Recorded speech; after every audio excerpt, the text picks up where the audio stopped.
Hey guys, this is the third video in a series of videos on Kingdom Conquest. Today we are going to be looking at the map and understanding, what this game is all about.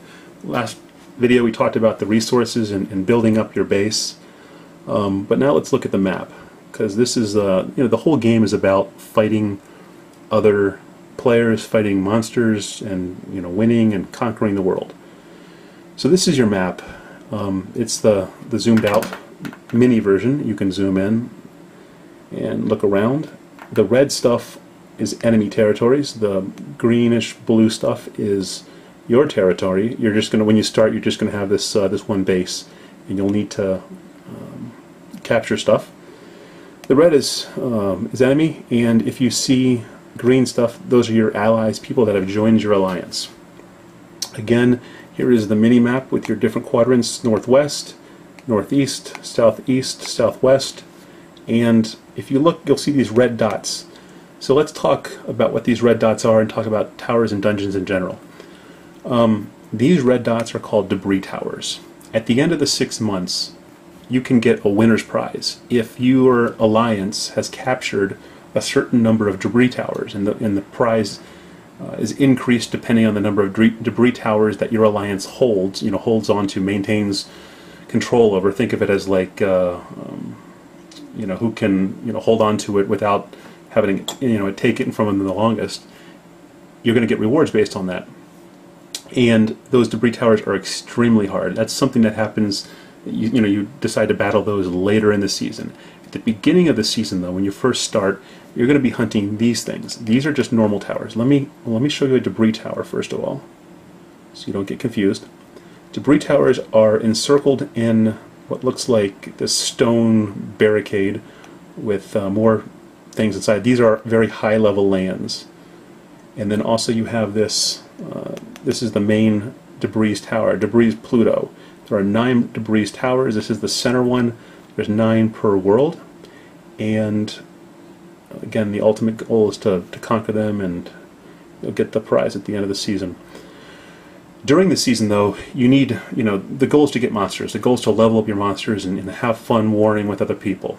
How do you get monsters? Well, you get monsters by drawing from packs that you get through dungeon runs, through your clear rewards and also your crystals. But you can also get packs, you get monsters by buying them at auction. Now at auction, you do not use money that you've bought. That's really cool. You can't buy your way to win the game. But what you do purchase them with is something called DP, dispatch points, or I don't know what it stands for, but it's called DP. It's right here. This is your CP. You don't use that. You use your DP to buy the monsters. You get DP by beating towers. Now this is a level 1 tower right here. We've already captured it, but when you capture it, if you capture it by yourself, if you don't have anybody else in your alliance, a level 1 tower gives you 1,000 DP. A level 2 tower, 2,000 DP. All the way up to a level 6, which will give you 6,000 DP. But if you have somebody in your alliance with you, that level 1 tower is no longer, you no longer personally get 1,000 DP for it. It's split evenly amongst your alliance members. So if if it's you and your buddy in your alliance, it's a 2-member alliance, you get 500 DP and he gets 500. If you have 5 people in your alliance, that 1,000 is now split 5 ways. So you get 200 and everybody else gets 200. It just depends on how the world's going, whether you want to go solo for a little bit and just get as much DP as you can, or you want to team up and everybody can kind of work together. But that's those are your towers, and they're not listed on the map, but what you can do is click this Famitsu button up here. Famitsu is a really cool Japanese magazine, and they helped to get this feature into the game. Click Strategy Map, and this is a zoomed out version of the previous map we were looking at. And what you can do, so again, you have your little mini map up here, and you're the little blue dot, and what you're looking at is the white area. You can, and the red stuff again is enemies, the green stuff is allies, the blue stuff is you.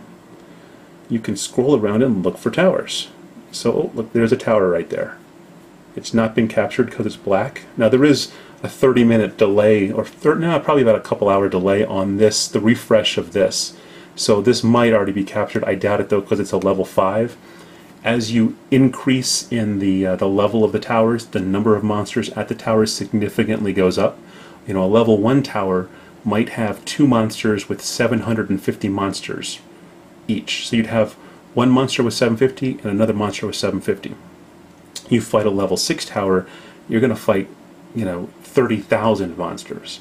So, you know, no one's captured this one yet, but what you want to do when you first start is look for some level 1 towers. Now, the server's been open for a couple days now, so some of the early towers at the beginning are gone, but we can scroll out to the outer limits of the map and maybe find a level 1. Let's see if this is a level 1. That's a level 4. It's a level 1 land. There's a level 1 tower. Okay, has not been captured. Let's zoom in on it. So there you go. There's your level 1 tower, has not been captured. If we were to capture it, we would get 1,000 DP. And then we could use it at auction to buy some cool monsters and then build a really neat unit. Some more basics, I guess, about this map mode is, so how do you, what do you do to move around in here? Well, this is kind of the more interesting part. In order to, like, let's say I want to take over that guy, I want to capture him or defeat him or whatnot, I have to walk there. And what that means is I have something called rain. And this rain allows me to capture an item of land. If you see this guy over here, he spent his rain, zoom in, to capture this, capture this, capture this. You can attack anything you want, but to actually capture it, to own that land, you have to have land adjacent to it when you attack it. So this guy over here, in order to capture this spot, he had to first link to it. So he had to capture this first, and then this, and then this. So if you want to get to a tower all the way out here, you have to kind of walk your way there. We can talk later in one of the future videos about how to walk to towers and tower hunt, and I mean that's a really fun part of the season, and then you can earn millions of DP and just rule the particular server you're on. But it does take a lot of work. So this guy has, zoom out, has linked from his castle to different lands. He's going to probably go capture the 6 or capture one of the 4s, or maybe he's going to go attack this guy. But this is my level 5 I captured right here. In order to do that, I had to walk all the way to it, linking land using rain. Capturing one piece of land costs 1 rain, but then, and this is important because I didn't understand it when I first started playing the game, if you no longer want to, so you've spent 1 rain to capture 1 piece of land, if you want to get rid of that and get your rain back, what you do is you click detail and you abandon it. And when you abandon it, it will take 3 hours. After you capture a piece of land, you have to wait 3 hours before you can abandon it. And then when you click the abandon button, you have to wait 3 hours before it's abandoned. But if I were to have abandoned this and waited my 3 hours, my 3 rain would go up to 4. Every 12 hours you get 1 more rain. So at about the season end mark, which is 6 months, you're going to be about at 350 rain. There are ways to kind of increase that and make the rate at which you acquire rain happen at a faster interval than every 6 hours, but for the most part you get 1 rain every 6 hours, and that will allow you to own more property on the board. When you do capture a tower though, that does not cost rain. You just have to use the rain to get to the tower, and then you can abandon the land and own the tower without costing any rain. So that's kind of how the map works, and the next video we will talk about something else. Again, use my invite code if you like this video, or give it a thumbs up, and thanks a lot.